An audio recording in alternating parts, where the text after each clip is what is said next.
Okay, hands up. How many of you are gardeners or have been at some time in your lives? Okay. Most hands. Not all. That's good. That just means you're being honest.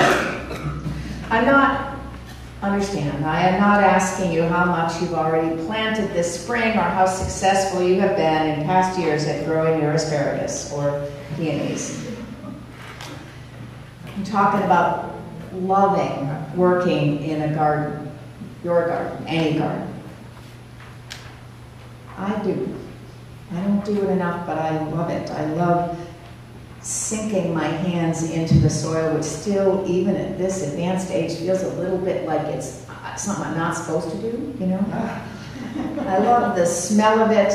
I love that first trip out the door on a spring morning when the sun is already bright but far from overhead, and you check the buds, you check the plants, you see what might have happened overnight. It's comforting in a way that isn't quite rational. Perhaps it is comforting because it has nothing to do with rationality. But I do not come from a long line of gardeners. The relationship between most of my family of origin and the world of gardens and soil and flowers and vegetables and even weeds is largely, it's not that it's negative, it's non-existent.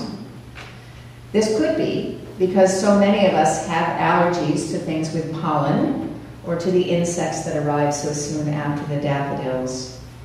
Or perhaps because we were raised to prefer the human interaction that comes from purchasing beans and blossoms at a market to the sunny and muddy solitude of a garden. I think about my siblings who live in New York City, and that is their gardening experience, is going to the market. Whatever the reasons are, the houses that I grew up in as a child were surrounded by grass and trees and some lilac bushes, I think I remember, but no gardens. The fact that I was brought up by non-gardeners is sufficient proof, I think, to me, to the world, that one can be a good person and still not know the difference between an azalea and a rhododendron, even though I know they're related somehow. And it's good for me to remember that when I get all preachy about how mental and spiritual health requires a minimum number of hours a week being out among the growing things. I am not quite sure why I diverged from my family history, but I did. Though I've never been much of a vegetable gardener, I get too discouraged and give up too early, so I know that many of you are far more virtuous than I. But I do love growing flowers. It took a long time. For decades, my experience in what might be called gardening was confined to things that grew in pots inside. I collected a lot of houseplants over the years and moved them from place to place when I moved. And I developed some favorites, the easy ones, begonias and geraniums and jade plants. I have, or have until recently, 2 Boston ferns that grew quite enormous, both of them rescued from other people's trash cans.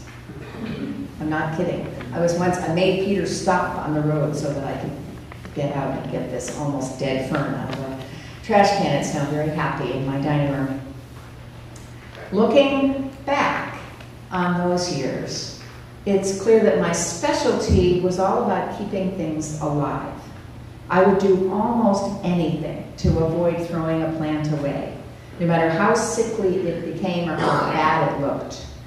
I would douse them with oil or soap or rubbing alcohol to kill their bugs. I would lug them into the shower when the house was dry in the winter. I lived in New England, remember?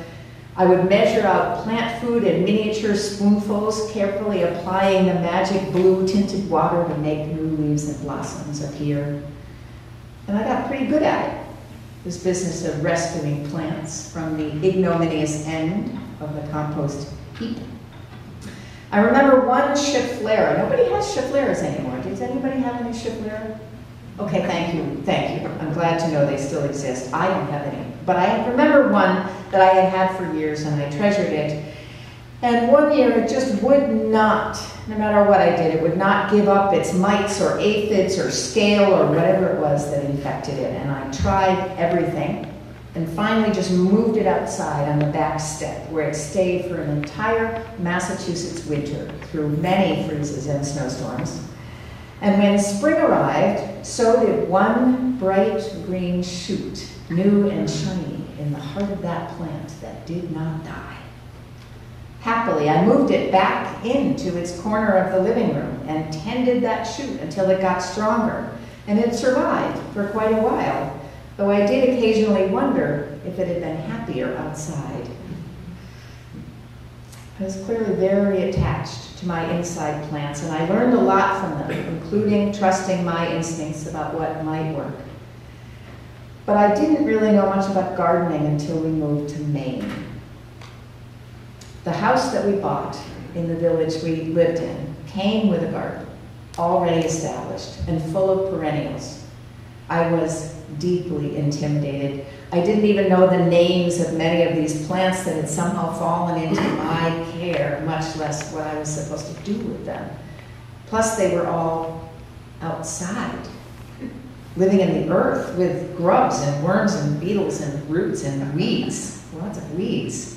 And I was, in fact, not always sure which ones were the weeds and which ones were the flowers. And to add to the pressure that I felt, the garden, my new garden, was on the side of the house that faced my neighbor's house, Sally. Faced her house, faced her garden, and her kitchen window, where I'm pretty sure she spent most of the day looking out. Sally had lived in that house for 40 years, and she was just getting started. The gardens that she planted and tended and dug up and replanted were magnificent to my eyes. Plants didn't just survive under Sally's not too gentle care, they thrived. The flowers grew tall and blossomed red and yellow and orange and blue. They were fragrant and healthy looking and beautiful. I could see Sally's garden, which meant, of course, that she could see mine. She made enough comments about it in our conversations over the hedge. That's what people in Maine do. They don't go inside whenever the weather is bearable. They stand outside, stand in the driveway, or talk over the hedge for hours. I remember fantasizing that if I could just figure out when Sally was heading off to the grocery store, or maybe to get her hair done, I could perhaps get an hour in thinning the phlox or moving the irises, and not worry about whether Sally was watching me do it all wrong. I was silly, of course, to be so self-conscious about my inexperience, because Sally wanted to be my teacher. She never got over being gruff and critical, but she became one of my biggest gardening allies. She gave me big baskets of perennials that she had divided, and sometimes I even got them to grow. She taught me which plants like sun, which like shade. She showed me, by example at least, that the unpredictability and sometimes even the death of living things is not always a bad thing, in gardens anyway. Sometimes plants die, despite our best efforts. And the good thing about that is that there might then be enough space for something new to grow in that spot. And that new flower might be the most beautiful one of all. Sally also taught me that it is essential to dig the ground deeply when preparing a new garden bed or rearranging an old one. All the soil needs to be turned and enriched. You need to mix in enough compost and good stuff before it's ready. It doesn't do it to just loosen up an inch or two and expect anything to grow in that. And you have to be aware of the roots of the plants that already live in that soil. You need, as a gardener, to be able to make large decisions as well as small ones, to embark upon major changes when the time is right. It's important to be careful when you're gardening, but it does not pay to be timid.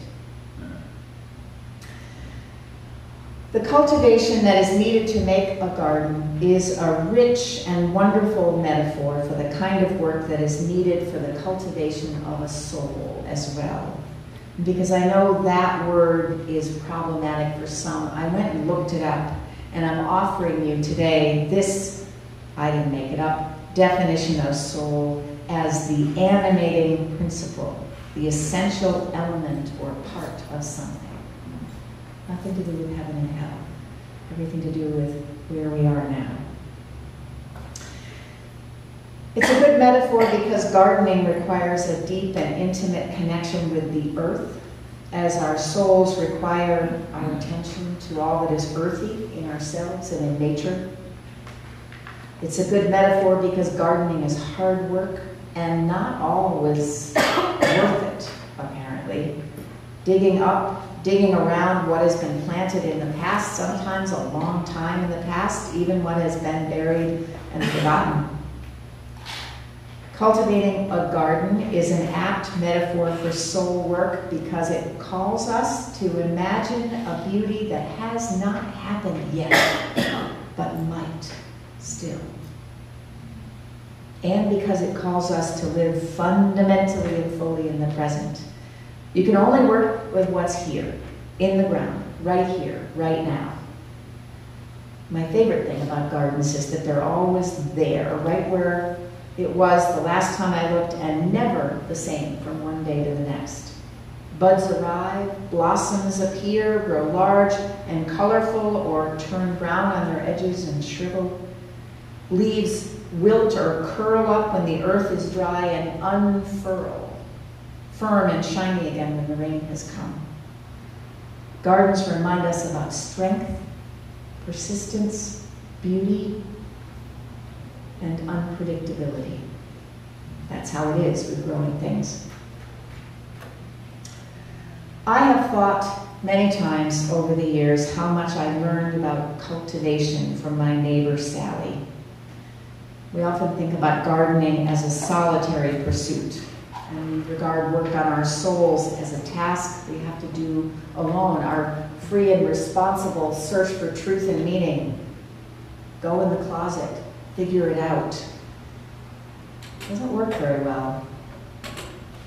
We think no one else can wrestle with our particular demons, that no one else will recognize the old hurts and precious memories we have buried, or know which ones to protect and which ones can finally move to the compost heap. But in fact, we do not cultivate anything alone. It is our relationships with one another that provide us with the opportunities and the need for cultivation. Growing oneself, nurturing our friendships, learning how to love through and out to the other side of the rough spots, learning how to forgive, how to accept forgiveness, learning how to say goodbye and start again. All of it is a lot like caring for a garden. Everything depends on the roots. Our lives in community are, as Annie Dillard says, less like an enclosed spaceship and more like an exposed mangrove island, beautiful and loose. We create the soil in which we grow through our efforts, our loves, our griefs, our lessons. But it is only as we drift randomly and crash into one another that our little individual islands develop any form or stability. We pick up debris, grow layers of experience that we have lived through and cast off, and our roots intertwine. We are rooted in it, that soil of community in which we are planted and grow, and we bear it with us. At this beautiful, fragile, invigorating time of the year, let us bear it with us well. So may it be. So may it blessed be. Let us